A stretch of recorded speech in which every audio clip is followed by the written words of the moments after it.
For the girls, and the gays and the theys, and anyone else who's ever had to deal with this shit.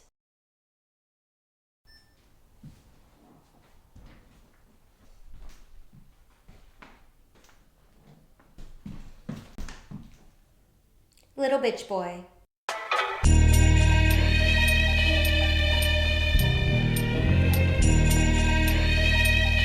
This is a mixture of stories and memories, misconceptions, lies, and emotions, all of which make it scientifically inherently fiction.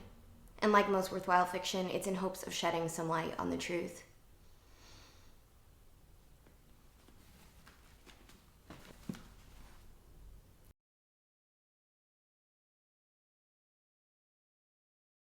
Chapter 1.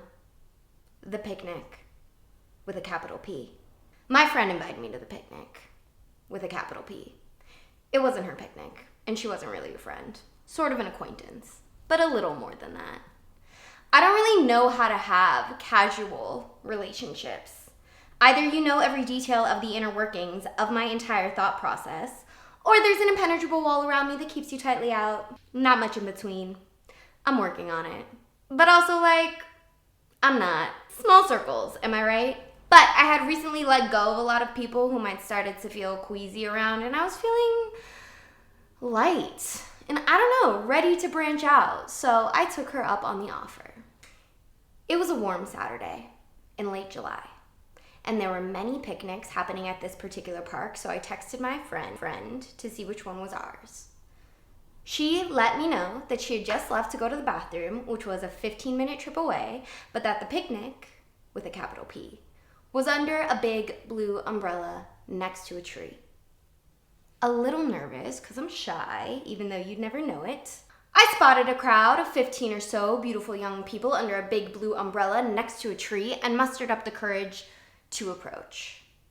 A small, beautiful girl with black Shirley Temple hair, the style of a middle school boy, but cool, and the best eyebrows you've ever seen, peeked out at me over her Tom Cruise sunglasses to stare me down.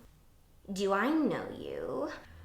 Her tone was peculiar, not rude per se, but for sure wouldn't call it nice. Oh, I'm friends with Olivia. Oh! She suddenly smacked me with an intense hug. Oh, welcome to my picnic. We have a vegan cheese plate that I made. We have drinks. We have badminton. Cute. You brought grapes. She swiftly twirled away. A little shell-shocked by the small dust devil, I gathered myself again and joined the picnic, with a capital P.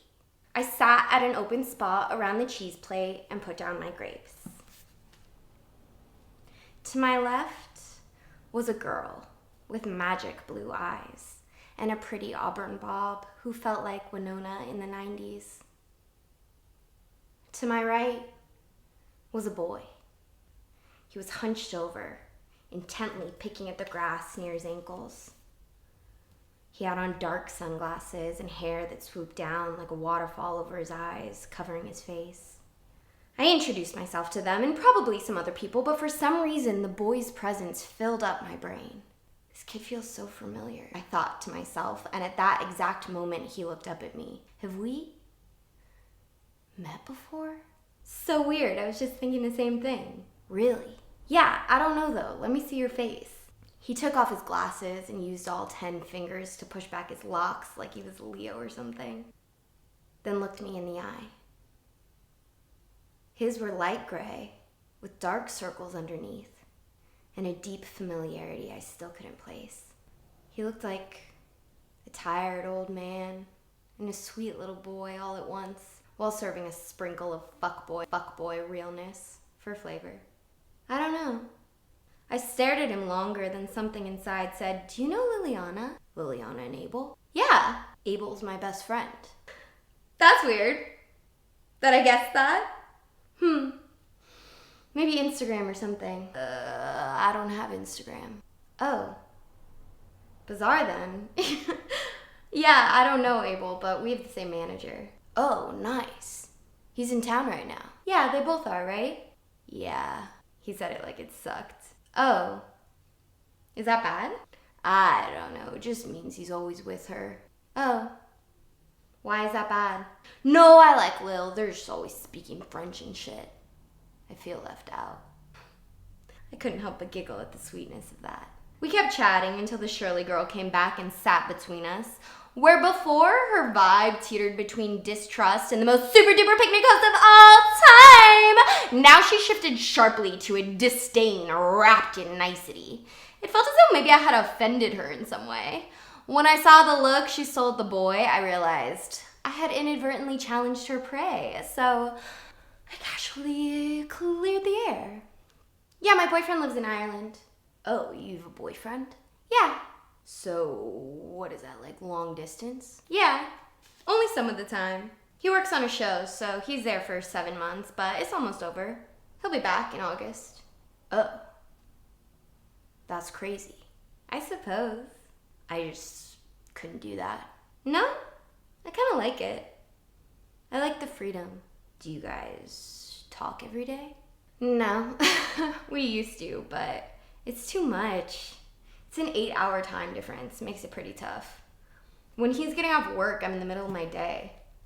Sometimes he gets up extra early so we can talk when it's my night, but you're never really on the same wavelength, you know? Yeah, I couldn't do that. You said that. Shirley got bored or angry and twirled away again. We kept chatting for the next couple hours. I talked to some other people. My friend came back, but for some reason I could feel where the boy was in the space at any moment. Not sure if it's because he was focused on me from behind his glasses or if I'm just a little narcissistic and insane.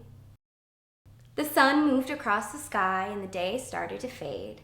Eventually, just me, the Shirley girl, the boy, and his Winona friend, who I learned was also his roommate, remained. Pretty sure she was his mom in another life. Do you want me to leave you guys alone? I don't have to go home. That felt presumptuous and simultaneously dead on the nose from her, the way moms tend to do. Oh, I should go back to my place. I did have a boyfriend after all. Okay.